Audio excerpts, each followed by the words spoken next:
Rádio Bonfim. Oi, gente, meu nome é Vitória Marques, eu sou do terceiro ano e faço parte da oficina de leitura.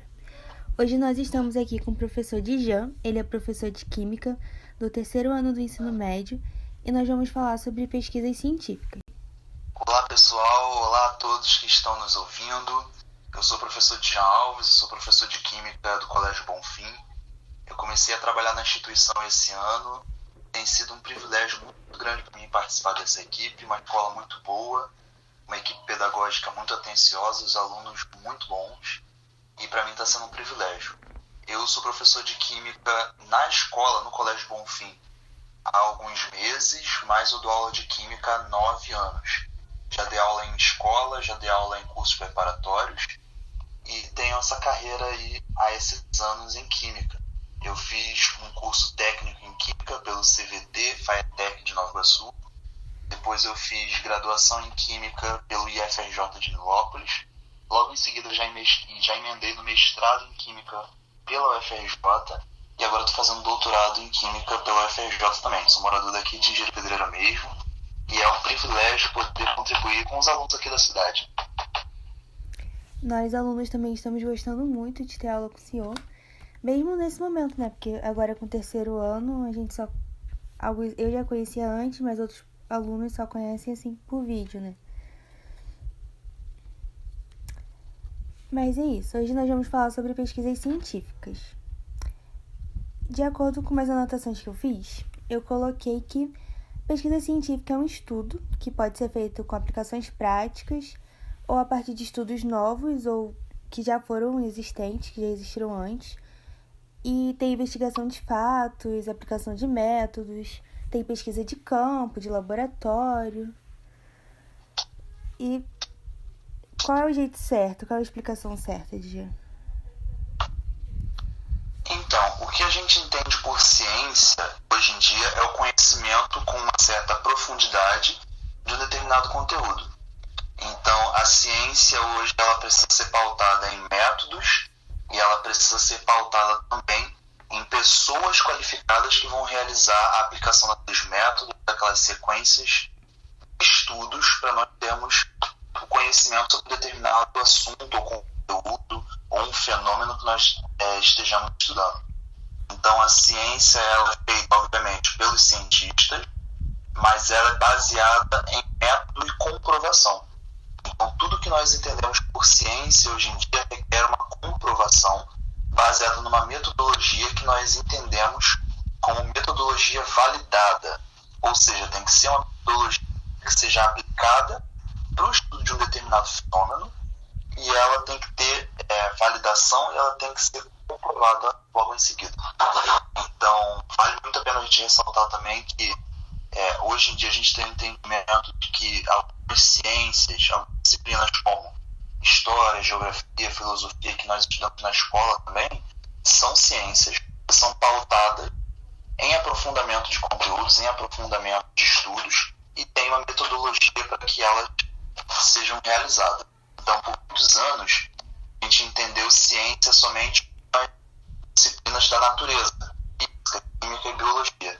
E, na verdade, todas as áreas de conhecimento são baseadas em métodos e em observações, e pesquisa, nós podemos intitulá-las como ciências também. E aqui no Brasil a gente tem muito, né? E a maioria nas universidades públicas. A maioria dos artigos publicados foram gerados nas faculdades públicas, só que mesmo assim a gente não tem muito investimento financeiro, né? O que você tem a falar sobre isso? Então, nós temos um privilégio muito grande hoje em dia. O nosso país é um país que avançou muito em ciência e tecnologia e as universidades públicas, as UFs, que nós chamamos de universidades federais, elas são as detentoras do maior número de pesquisas que nós temos hoje no Brasil e são pesquisas feitas de qualidade, a ciência feita de forma excelente. Porém, nós temos muitas situações adversas acontecendo de uns tempos para cá, como cortes em verbas direcionadas para a ciência, como algumas situações de contingenciamento, né, diminuição do contingente de cientistas, e nós temos enfrentado algumas dificuldades, mas mesmo assim a ciência ciência tem produzido materiais excelentes. E nós falamos em relação a bem-estar da sociedade, nós falamos em relação à saúde, medicamentos, a novas tecnologias, lançamento de novos celulares, por exemplo, novos computadores, formas de trazer conforto para a sociedade, bem-estar para a sociedade. E tudo isso as universidades públicas, as universidades federais e algumas estaduais também têm conseguido êxito muito grande. Aqui no Rio, especificamente, a gente tem as federais, né, como linha de frente em pesquisa em ciência, e nós temos a UERJ, que é uma instituição estadual, que também realiza pesquisas de muita qualidade, mas nós temos enfrentado um momento muito difícil, que é em relação à diminuição de verba que está sendo direcionada para as universidades federais em relação à pesquisa. Então nós tivemos um corte muito grande. Os pesquisadores, os cientistas que desenvolvem muitas pesquisas nas universidades são alunos de mestrado, de doutorado, até mesmo de graduação, e a grande maioria deles são bolsistas. Eles recebem um valor que nós consideramos simbólico pela quantidade e densidade de trabalho que eles realizam. E, infelizmente, de uns tempos para cá, nós temos um corte muito grande nessas verbas. Isso tem dificultado muito, mas mesmo assim, nós, cientistas, nós da área da ciência, temos tentado dar o nosso melhor para desenvolver pesquisas, sobretudo nesse momento muito difícil que nós estamos vivendo, em meio à pandemia, em meio a esse surto de coronavírus, né, de Covid-19, e as universidades públicas estão trabalhando a todo vapor para produzir álcool em gel, para estudar o sequenciamento genético desse vírus, para estudar uma vacina, para estudar medicamentos. Então, tudo isso tem sido muito importante nesse momento. Temos também algumas instituições particulares que também contribuem muito para isso. A PUC é um exemplo delas. Temos outras instituições também que contribuem muito, mas as grandes desbravadoras são as nossas universidades públicas. E é muito triste, mas talvez só com isso que eles passem a dar valor também. Talvez, né? A questão das pesquisas, assim.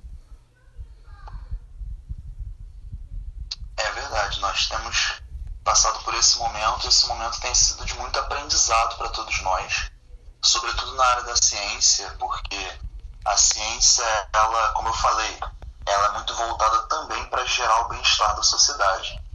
Existem algumas ciências da natureza, por exemplo, a química. Quando os alunos se formam, eu, por exemplo, quando me formei, tive que fazer um juramento, né, dentro de química, e esse juramento englobava o bem-estar da sociedade, trabalhar em prol do bem-estar da sociedade. Então, a ciência está muito voltada nesse momento, no momento que nós estamos vivendo de pandemia, para desenvolver formas de conseguir trazer a cura ou trazer um bem-estar, um prognóstico bom após a cura do Covid-19. E nós temos trabalhado muito para isso. E para você, como que você imaginaria um mundo sem a ciência? Olha, a ciência ela é fundamental para a nossa vida na Terra, aqui no mundo. A ciência é muito importante. E a ciência, ela é responsável por muito do que nós temos em relação à cultura, muito do nosso desenvolvimento tecnológico. A tecnologia está ligada estreitamente à ciência. E muito do que nós temos vivido tem correlação com a ciência, inclusive os fatos ruins. Né? Quando nós fazemos o juramento científico, nós temos que direcionar o nosso conhecimento científico para o bem-estar da sociedade. Mas, ao longo da história, nós tivemos muitas ocasiões de uso ruim da ciência, como algumas guerras que foram geradas, algumas bombas que foram lançadas, alguns países que geraram situações desagradáveis utilizando a ciência. Mas um mundo sem ciência seria muito difícil e muito complicado, e nós temos muitos privilégios em relação a ter a ciência nos auxiliando em todas as situações que nós precisamos. E eu acredito que um mundo sem ciência seria muito difícil de se viver, seria muito difícil de ter acesso à informação, de ter todas as situações de bem-estar social que nós temos.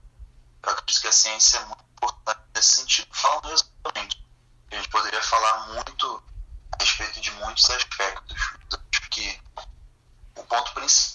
relação a isso é o uso das tecnologias. Hoje em dia nós estamos muito ligados ao smartphone, ligados às tecnologias, que provavelmente não existiriam se não tivesse. Você mesmo antes tinha citado a relação do coronavírus com as pesquisas científicas. Você tem mais alguma coisa a dizer sobre isso? O que você tem achado? Quais são as principais notícias? Sim. Então, as pesquisas elas têm variado bastante em alguns aspectos. Nós temos visto notícias diariamente falando sobre algumas alterações na pesquisa de alguns medicamentos e de algumas vacinas que estão tentando desenvolver, mas o que nós vemos é que existem algumas bases científicas muito importantes, uma vez que nós sabemos que esse novo coronavírus é uma mutação de um antigo coronavírus que já existia e ele perdurou por alguns anos, contaminando muitas pessoas. E nós temos hoje alguns dados científicos muito importantes com relação à forma de contágio, com relação à prevenção. Inclusive, foi amplamente divulgado pelas mídias aqui no Brasil as formas de evitar a contaminação, de fazer o asseio das mãos e dos objetos. E hoje em dia a ciência está muito voltada para o desenvolvimento de medicamentos. Então nós passamos esse período inicial do surto, nós estamos nos aproximando do pico aqui no Brasil da nossa pandemia. Então a ciência, principalmente aqui no Brasil, está muito voltada agora para desenvolver medicamentos que possam atenuar a atuação do vírus no organismo. E assim como aquela equipe americana que tem buscado o desenvolvimento de vacina, nós estamos aqui também, nós temos inclusive uma brasileira muito importante que está atuando nesse grupo de pesquisa. Tem alguns brasileiros muito importantes também desenvolvendo pesquisas incríveis em relação a medicamentos, a sequenciamento genético e estudos que são muito importantes para a gente conseguir acabar de uma vez por todas com essa doença. Outra coisa que eu queria falar é que na parte da ciência e das pesquisas científicas vemos poucas mulheres ou não são tão divulgadas. Então eu separei uma listinha com 5 mulheres na ciência, que é a Marie Curie, que ela descobriu o rádio e o polônio. Se eu falar alguma coisa errada, você me ajuda. A Rosalind Franklin, que descobriu o DNA. Katherine Johnson, ela passou 33 anos trabalhando na NASA. Patricia Bat, ela era mulher e negra na universidade e ela criou tratamentos para catarata. E por último, eu coloquei uma brasileira, que é agora da nossa geração, Juliana Estradioto, que ela fez casca de maracujá, transformou em plástico biodegradável. E essas são as 5 mulheres que eu deixei na lista. E esse foi o nosso podcast com o professor Djan. Tem mais alguma coisa a acrescentar, Djan? Eu só queria encerrar agradecendo o convite de participar desse podcast e endossar a importância das mulheres na ciência. Eu sei que não é o meu lugar de fala, mas eu sou um grande apoiador das mulheres tomarem todos os postos que elas desejarem, porque mulheres podem tudo e podem muito. E só para acrescentar um dado muito importante nessa pesquisa que você fez também em relação às mulheres, é que o Brasil hoje é um país que tem 50% das mulheres na ciência. Ou melhor, do total de cientistas que nós temos, 50% são mulheres e 50% são homens. Esses números eles variam anualmente. Tem um ano que você tem um número maior de mulheres, outro ano um pouco maior de homens, mas está sempre nessa faixa de meio a meio. E uma pesquisa muito recente que saiu nos jornais é que mais de 70% dos artigos científicos que são publicados no Brasil são assinados por mulheres. Então nós temos aí uma grande importância das mulheres na ciência. E fica aí o meu voto aí às meninas, às mulheres que estejam ouvindo esse podcast, sejam cientistas, que ocupem os lugares na sociedade que vocês desejarem, porque vocês podem muito, vocês podem tudo. E eu quero agradecer o convite para participar, foi muito construtivo e me chamem outras vezes que eu gostei muito. Muito obrigada, Djan. Tchau, gente. Até a próxima. Você ouviu mais uma edição da Rádio Bonfim, que é um projeto da Oficina de Leitura e uma realização do Colégio Bonfim.